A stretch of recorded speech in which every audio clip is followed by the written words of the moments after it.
नमस्कार, मैं हूं सौरभ तिवारी और स्वागत है हमारे खास प्रोग्राम सत्ता के महासंग्राम में। जेडीयू ने 115 उम्मीदवारों की अपनी सूची जारी कर दी है। सबको इंतजार था एक नाम का, लेकिन वो नाम सूची से गायब है। जी हां, वो नाम है बिहार के पूर्व डीजीपी गुप्तेश्वर पांडे का। इसी मुद्दे पर बात करते हैं हम। हमारे साथ वरिष्ठ पत्रकार मुकेश कुमार जी हैं, जो बिहार की राजनीति से रग रग से वाकिफ हैं। मुकेश जी, एक नाम जो सब लोग जानना चाह रहे थे, गुप्तेश्वर पांडे कहां से चुनाव लड़ेंगे, बिल्कुल ये नाम गायब क्यों हो गया सूची से?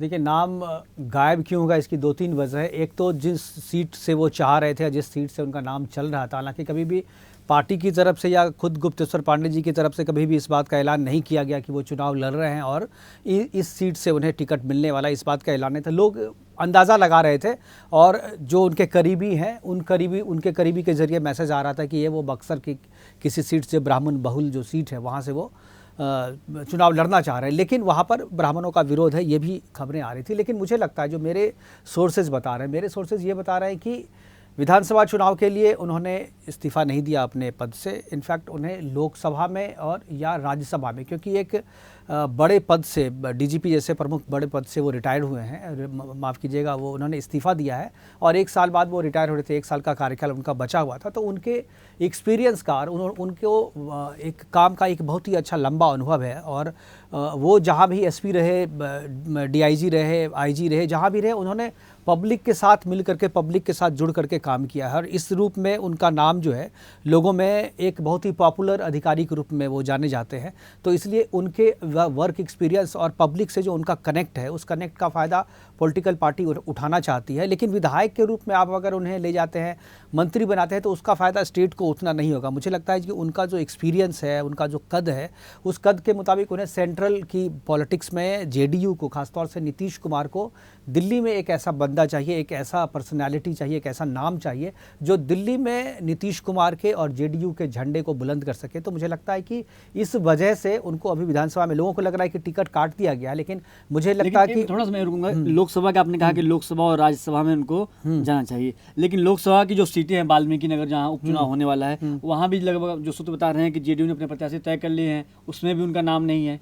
ये उपचुनाव है, इतना आदमी को, मतलब मैं कहूँगा इतनी जल्दबाजी नहीं करें। ऐसा नहीं 4 दिन पहले उन्होंने ज्वाइन किया, 5वें दिन उनको आप दे दोगे टिकट, आप लोग कहोगे कि भाई ये तो बड़े आदमी थे, दे दिया। ऐसा नहीं होता है। पॉलिटिकल आदमी जब विधायक कहीं से छोड़ करके आता है तो उसको टिकट दिया जाना अलग है, लेकिन कोई अगर ब्यूरोक्रेट है और जिसके अनुभव का फ़ायदा आपको उठाना है, तो उनको पार्टी में काम कराइए। अभी आप पार्टी में काम कराने के बाद उनके अनुभवों को बड़ा पद दिया जाएगा उनको पार्टी पर, उसके बाद उन्हें राज्यसभा और लोकसभा जो है उनको भेजा जाएगा। तो इसलिए इतनी जल्दी जो लोग फैसला कर लेते हैं और इतनी जल्दी जो निर्णय ले लेते हैं, मुझे लगता है कि ये गलत है। और जिस तरीके से उन्होंने पद छोड़ा है, तो नीतीश कुमार जी से बात करने के बाद जो है उन्होंने छोड़ा है। ऐसा नहीं कि उन्होंने किसी दूसरे बीच के किसी आदमी से बात किया था, तो डायरेक्ट नीतीश कुमार से उनकी बातचीत हुई थी। जो बातें हुई होंगी उन दोनों की बात में हुई होगी और ना अभी तक गुप्तेश्वर पांडे जी ने कोई नाराज़गी व्यक्त की है, ना नीतीश कुमार जी की तरफ से कुछ बयान आया है। लोग जो है अपने अपने तरीके से चला रहे हैं कि फंस गए पांडे जी, या कोई कह रहे हैं जी कि पांडे जी को नीचा दिखा दिया, पांडे जी को ठग लिया, उनको पद से भी हटा दिया। तो मुझे लगता है कि लेकिन जो मीडिया में खबरें चल रही हैं, जो पॉलिटिकल पंडित हैं, वो इस बात को करते हैं कि उनकी जिस तरह से टाइमिंग थी उनकी वीआरएस लेने की,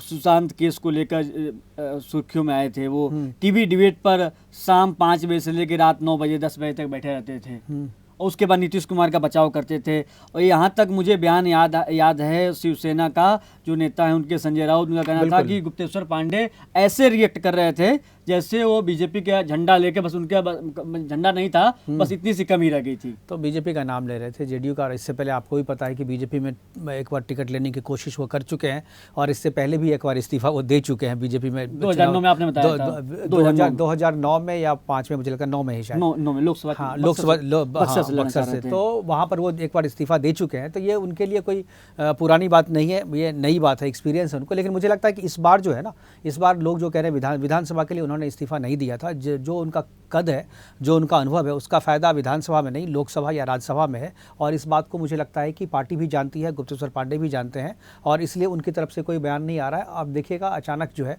आपको इस बात का अंदाज़ा लग जाएगा, पता चल जाएगा। इस चुनाव के बाद से हो सकता है वो राज्यसभा की सीटें भी खाली हो रही है, तो राज्यसभा में उनके बड़े नेता हैं केसी त्यागी, वो भी इंतजार करें काफ़ी सालों से।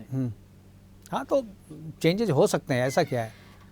केसी त्यागी नहीं, और भी तो सीट बनेगा ना। अगर उनकी सीटें आती हैं यहाँ पे तो मेरे ख्याल से हर एक 2 साल के बाद जो है राज्यसभा का चुनाव होता है। तो बिहार से मेरे ख्याल से अभी 3 सीटें अगले साल जो है वो खाली होंगी, तो उनमें से किसी एक सीट में ये जाएंगे। जो खबरें आ रही थी उसका मुकेश कुमार जी ने खंडन किया है कि जो गुप्तेश्वर पांडे का जो कद है वो विधायक के लिए नहीं है, उनको लोकसभा या राज्यसभा भेजकर नीतीश कुमार उनसे लाभ लेना चाहते हैं उनके कद के बराबर।